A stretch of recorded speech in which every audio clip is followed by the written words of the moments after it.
Hey guys, what's up?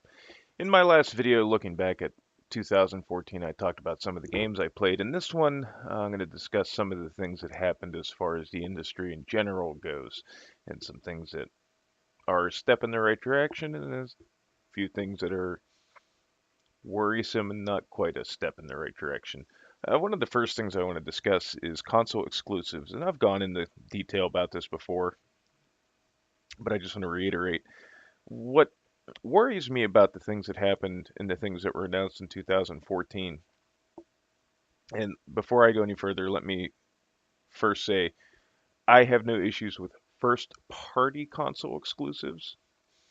Microsoft Game Studios can put out anything they want, Sony's studios can put out anything they want, Nintendo's, so on and so forth. But this whole thing with the Tomb Raider game with the limited Xbox One exclusive time period and Street Fighter 5 supposedly being exclusive to PlayStation 4 and PC for the indefinitely, they said. What scares me about that is it seems like rather than innovating or spending money on trying to be innovative, I'm afraid that these hardware manufacturers are just going to be like, fuck it, we'll just throw money at these studios and have this big exclusive war, which that doesn't solve anything for gamers. It helps the hardware manufacturer, obviously. And this is also a problem with gamers too. It doesn't, all you're doing, as I've said, is you're splintering people. And what bothers me is when I see people in YouTube comments or Twitter or whatever, you know, celebrating the fact that their console of choice has gotten an exclusive. You're not winning anything in the deal. I hate to break it to you. Because if you bought an Xbox One on day one, you were getting Rise of the Tomb Raider no matter what. Or if you bought a PlayStation 4 on day one, you were getting Street Fighter 5 no matter what. You know, to celebrate the fact that millions of people are not going to be able to play that game without plopping down the cash for hardware, that doesn't do anything for you. You're not winning in any way, shape, or form. The only people that are winning in this whole ordeal is the hardware manufacturers. And acting like a douchebag about it just makes you look like a douchebag. That being said, uh, from a business perspective, I understand why they do it. But like I said, I just don't want to see it. What happens next year? Is it just we scored Assassin's Creed 17 exclusively, and Call of Duty is exclusive to this console, or I mean that's what I don't want to see because my fear is if you're exclusive to one console, then it doesn't promote innovation because there's no reason to innovate because there's no competition for the most part. What competition does Rise of the Tomb Raider have on Xbox One as far as that genre of game goes? Outside of Uncharted 4 for the PlayStation 4, there's, what competition is there? There's nothing that kind of follows that same action adventure genre. And there is other action adventure games, but let's be honest, arguably Tomb Raider and Uncharted are the closest two competitors of that style of game. And I mean, seeing people just like celebrate the fact that these these exclusives are happening is just like you don't get it. You're not concerned at all with the industry at whole. You're just concerned with the fact that you are able to justify your purchase. And if you need to justify your purchase to anyone but yourself, then you're playing for the wrong reasons. Also, uh,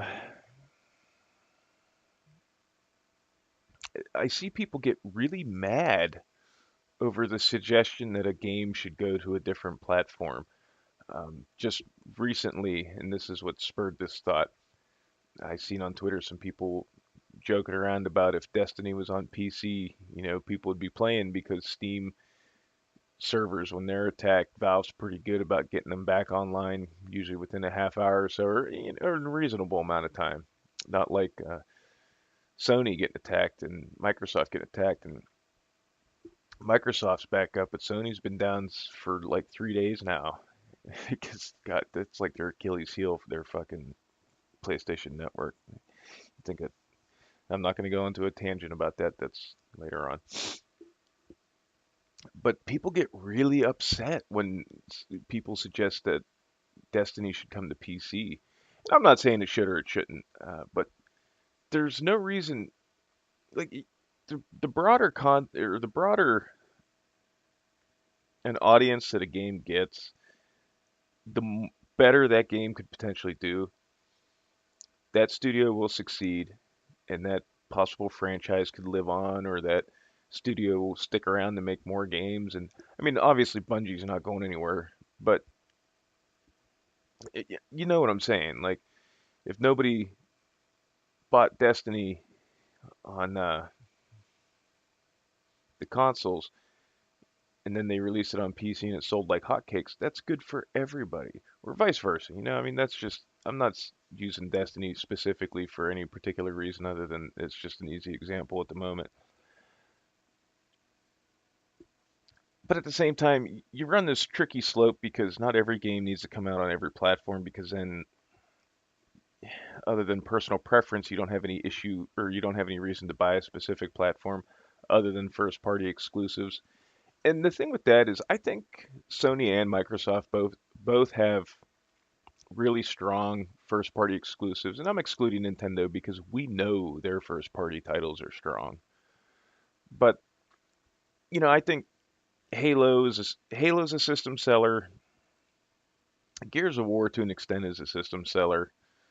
Uh, they don't really, I mean, outside of those two franchises, they probably don't really have much as far as a system seller. But, Sunset Overdrive looks like it's going to be pretty strong. That's a fucking good game, too. But, if Ratchet and Clank, if Insomniac continues that partnership there with that franchise, that could be really, that could grow. I think there's room for improvement there. It's not a flawless game, but it's definitely a good foundation for a franchise that Insomniac and Microsoft could build. And if it stayed there, I wouldn't mind that because I don't have a problem with third-party titles being exclusive if the first game starts off exclusive and then it stays from there. What I have a problem with is franchises that have typically been multi-platform and then suddenly becoming exclusives. That's kind of bullshit. But as long as I think Microsoft concentrates on building a good solid framework for their first party titles, I think they'd be gravy. It seems like they're doing a lot better with the Xbox One than they did with the 360 as far as exclusive titles go from their first party developers. From what I hear, and I haven't played it yet, Killer Instinct's really strong. Like I said, Sunset Overdrive's really good. Halo is always good to varying degrees. It's never really like a piss poor bad game. In above average to really good as far as the Halo titles go. I'm sure, hopefully, maybe they learn their lesson with Gears of War Judgment. The next Gears of War is really good. We'll see what Black Tusk pulls out there. What else do they got? Fable. Hopefully they'll do something with the next Fable game that's really solid. I don't know what Rare's doing. They're kind of. We're not going to talk about their post Microsoft releases. That's a little a little disappointing. Sony, of course, has really strong first-party titles. God of War series. There's rumblings that there's a new God of War coming. Uncharted, Ratchet and Clank, Jack and Dexter, Infamous, Killzone to varying degrees of success. Killzone really, I think, needs to hit it out of the park for their next game. I didn't play Shadowfall, but I heard it was kind of ho-hum. I thought 2 and 3 were kind of ho-hum. They weren't terrible games, but they weren't awesome games either. But, you know, if they keep building and strengthening what they got, then they don't need to get into these stupid ass wars with trying to pick third party exclusives and uh, shutting people out of the game unless they pay a, basically a fee to get the game. So we'll see what happens. Another thing is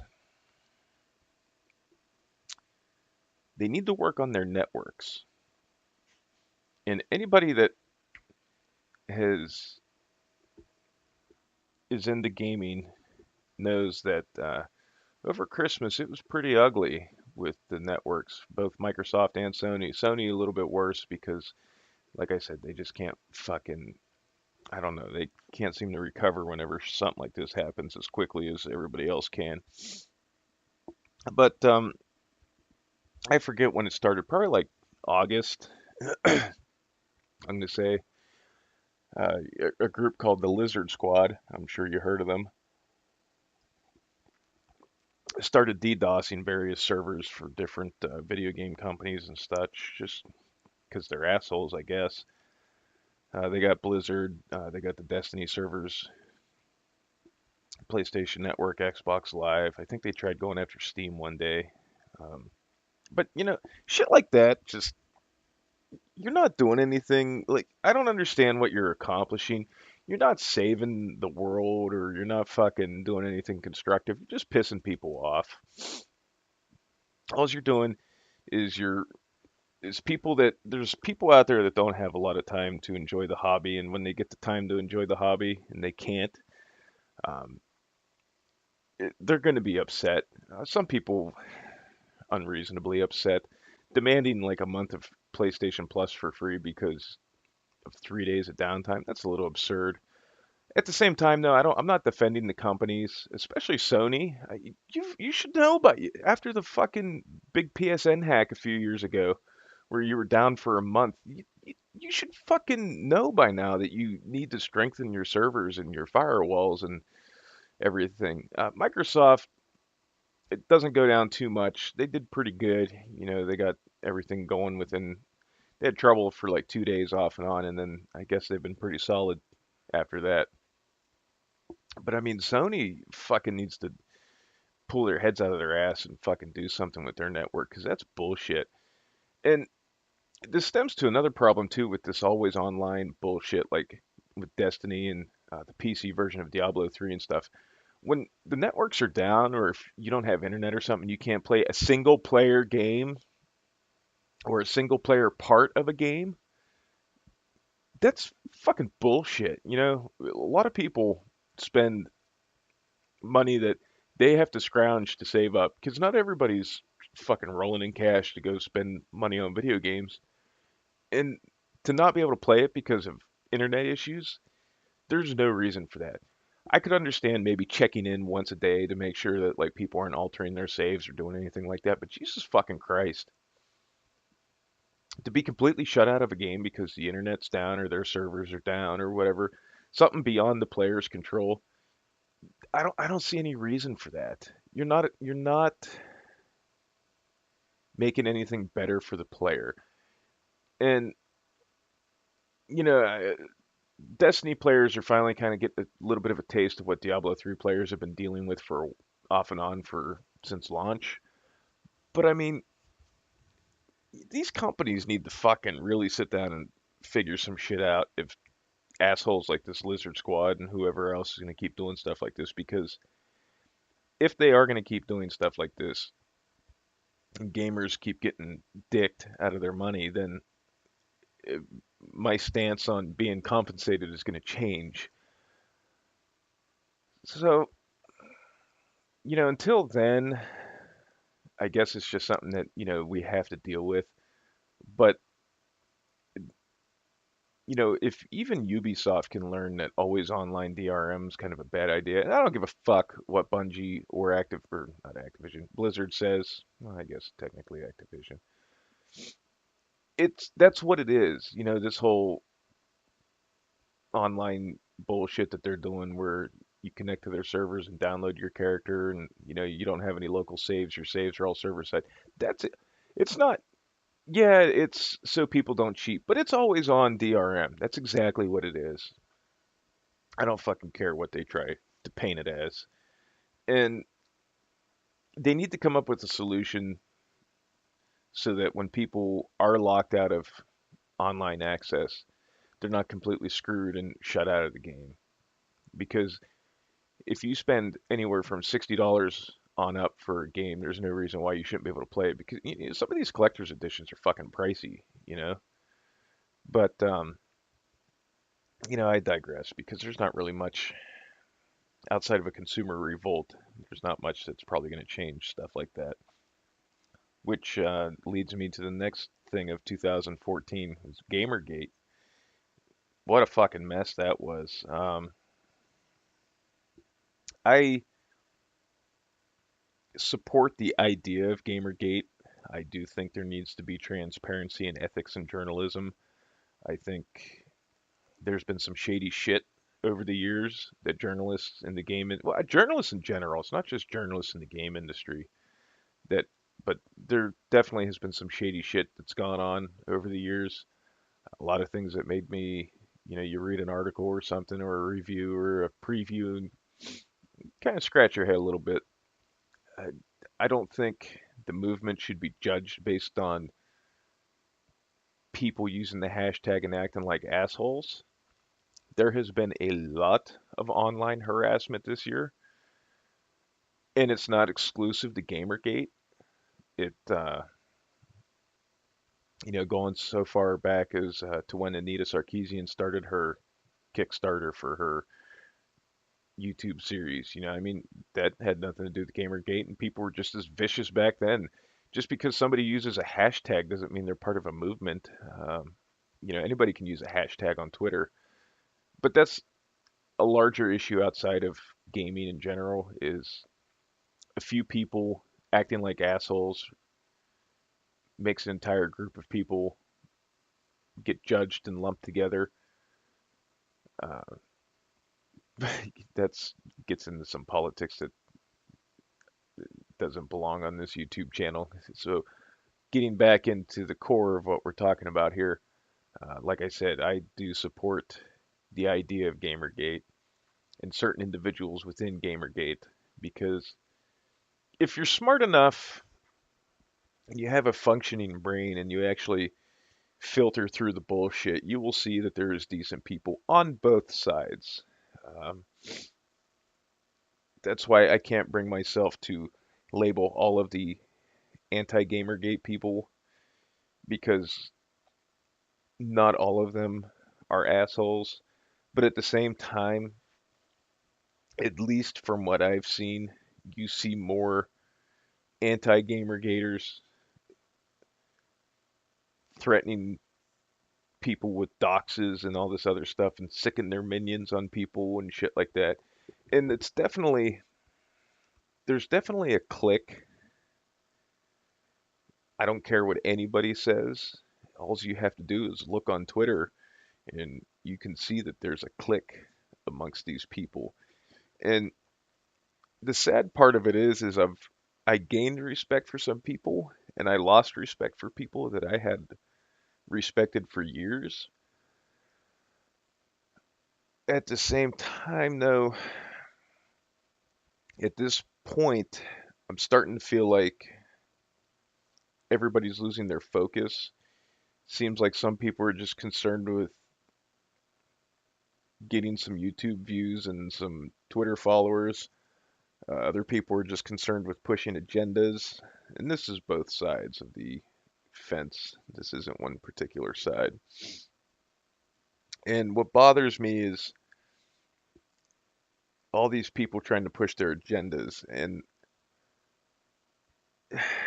you know, like Bayonetta 2, for example, when it came out, there was a review where they docked points because they said that her overt sexuality bothered them, and I forget who it was, but uh,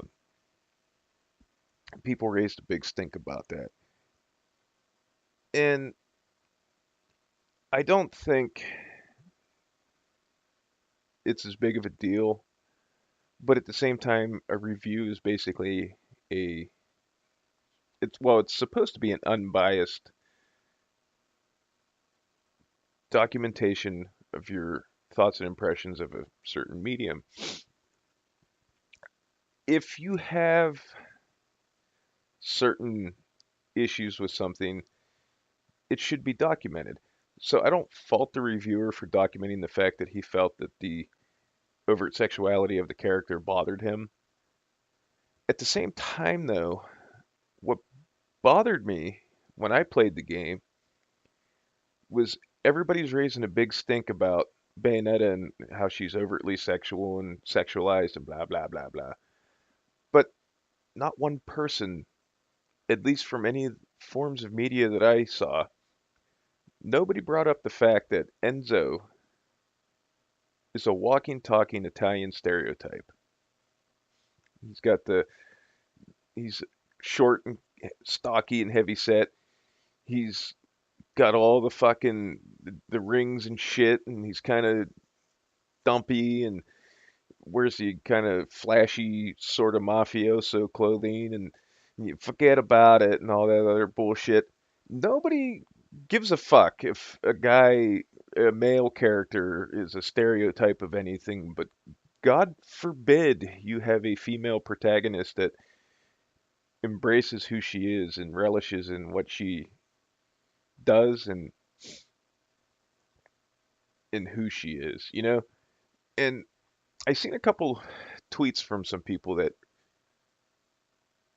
were very well thought out, and it was from people I wouldn't think would be in support of the character, and I was quite surprised by that. But I just think that people pushing their agendas, and it's getting to the point where it almost feels like the 80s again with the PMRC and music and everything that went on during that whole debacle.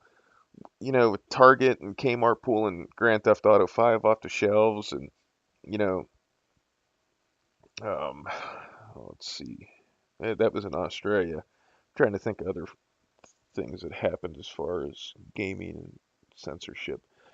Uh, can't really think of anything off the bat.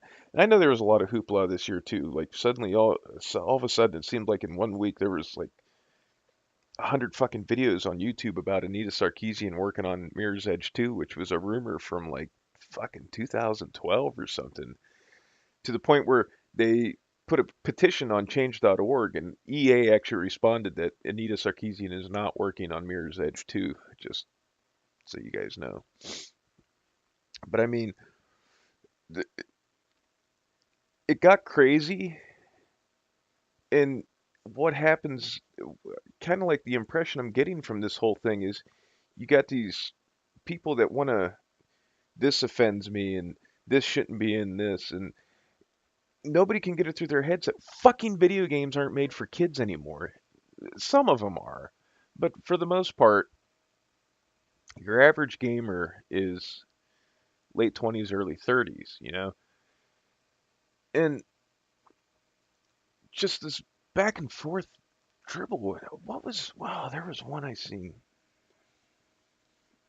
It was all people bitching about Super Meat Boy being an awesome game and mechanically, but having a teenage